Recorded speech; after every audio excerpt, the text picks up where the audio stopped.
When you export in FBX from Blender to Unity and some animations are missing, one possible cause is that you may have modified or deleted a bone after having keyframes for those bones.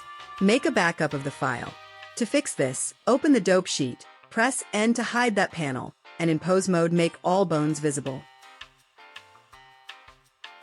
Select all the bones and scroll through looking for bones that are not highlighted.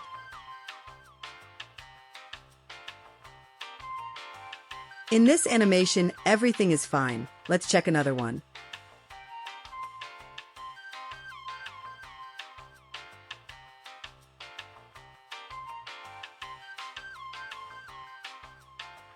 Delete with X all the ones in red. Do this for all animations.